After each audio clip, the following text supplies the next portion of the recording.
Remember, you need to prepare for your Unit 2 test on Friday, but this video is to have us take advantage of the long block on Thursday by not just sitting around preparing for a test, but moving our study forward in geometry.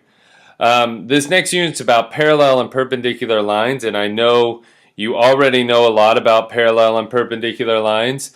One thing that you may not know is that parallel lines are defined as two coplanar lines that don't intersect. That word coplanar is important because it eliminates this opportunity for non-coplanar lines that don't intersect. I'm a terrible three-dimensional draw artist. Let me see if I can do this. You can kind of think of a box here, right? Three-dimensional box. Good, can you see it? Think about this line here, and then the line here containing this side. Do you see that those two lines would never intersect? But they're also not in the same plane. Those lines are called skew. So those would be lines that do not intersect but aren't in the same plane. So parallel lines, two coplanar lines that don't intersect. Skew lines, this is like the leg of a chair and the back of, like the front leg of a chair and then a line through the back of the chair. Something like that. I like to think of it as this three-dimensional box, but this idea of skew lines, lines that are not in the same plane that don't intersect. Lots of terminology coming at you in this chapter, like every chapter, so we just want to make sure we are on top of it. When we think about the way parallel and perpendicular lines work, through a point not on a line, so take point P, not on line L, there are infinitely many lines, but exactly one of these is parallel to the given line, and exactly one of them is perpendicular. So here's line N that's parallel to line L. Here's line K that's perpendicular to line L. That symbol there is a perpendicular symbol. It doesn't mean right angle. That's what we take it to mean because perpendicular lines form right angles. But when you see that symbol, the diagram is telling you that those lines are perpendicular. The little red arrows on the line are telling you what is parallel to what. In this case, N is parallel to L. We're going to talk about J in a minute. J has a special line or name. It's called a transversal. What's important in this little snippet from the book is this exactly one. Unfortunately, we can't prove that's true. So that is one of our first postulates of this chapter. The parallel postulate and the perpendicular postulate. If there is a line and a point not on that line, then there is exactly one line through that point parallel to the given line. This is very similar to Euclid's parallel postulate.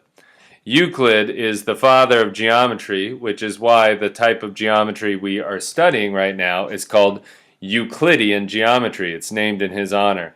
He is the second most published author of all time, second only to whoever you want to credit the author of the Bible with. Euclid's Elements have been published more than any other book in the history of humankind. He had this as his parallel postulate.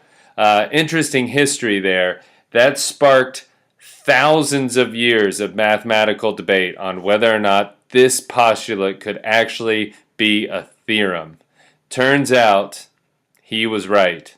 And that's one of his unique geniuses, is that he knew, even though this felt like it could be proven to be true, he didn't have a proof for it, and so he called it a postulate. We also have a perpendicular postulate. If there is a line and a point not on the line, then there's exactly one line through the point perpendicular to the given line. That just prevents this kind of behavior where we could say that's perpendicular. That's not true. We only have one. To use these theorems and postulates, we need to know vocab. A transversal is a line that intersects two or more coplanar lines at different points. So this would be a transversal. I tried to draw these lines so that they looked parallel. Here's two lines that are clearly not parallel. If I call this line L and I call this line P, I like to call this line T for transversal. I'll call this line M and I'll call this line N and I'll call this line J, which is also a transversal. Notice that it's just a line that intersects these two coplanar lines at different points. It creates a lot of angles that we've already studied.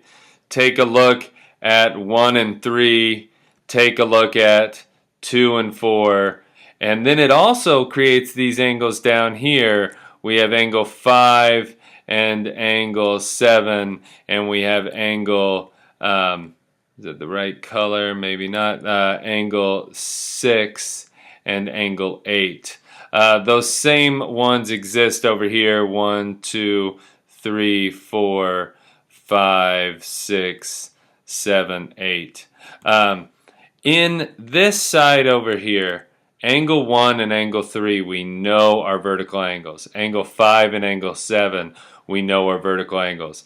We call angle 1 and angle 5 corresponding angles. They're in the same position from this transversal. We have upper left, upper left. We also call 3 and 7 corresponding. So angle 1 and angle 5. That's supposed to be an ampersand, sorry. And then we have angle 3 and angle 7. Those are corresponding angles. 6 and 2 are corresponding. 8 and 4 are corresponding.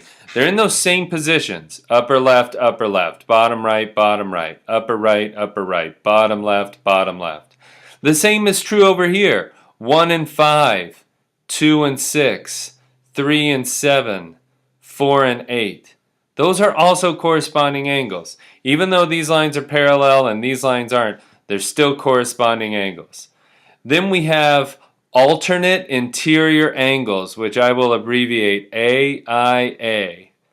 Alternate interior angles. I'm going to write these out there on a slide in the next on the next PowerPoint slide. But alternate interior, 2 and 8. They alternate on sides of the transversal. They're inside the two lines. Alternate interior. If there's alternate interior, I bet there's alternate exterior. 1 and 7. They alternate on sides of the transversal, and they're outside or exterior of the two lines. 3 and 5 are alternate interior. 4 and 6 are alternate exterior. Same thing over here. 1 and 8, 2 and 7, alternate exterior. 3 and 6, 4 and 5, alternate interior. And the last are the consecutive interior angles. Consecutive interior angles, CIA. They're on the inside, but they're consecutive, so next to each other. 2 and 5, 3 and 8, 3 and 5, 4 and 6. So I didn't draw these angles in the same way I drew those, but those relationships are the same, whether the lines are parallel or not. So summing all that up, take a look here. Here are examples of all of them, but there's just one example. For every example that this picture shows, there are another pair or multiple pairs. 2 and 6, there's also 1 and 5. There's also 3 and 7. There's also 4 and 8. Here there's 4 and 5. Well, there's also 3 and 6. Here there's 1 and 8. Well, there's also 2 and 7. And here there's 3 and 5. There's also 4 and 6. You've just got to memorize these relationships. You can abbreviate corresponding angles, alternate exterior angles, alternate interior angles, and consecutive interior angles. I'm okay with abbreviations, but you have to be able to recognize them. You have to be able to call them out. And there will be special relationships in these angles if we know lines are parallel. So get that, kind of sense of the theorem. If lines are parallel, then what can we conclude? And then there's converses of those statements that you can also prove to be true. So right now, don't worry about that. It's all about vocab and practicing what kind of angles you have. How do you name them? Have a good night. Peace.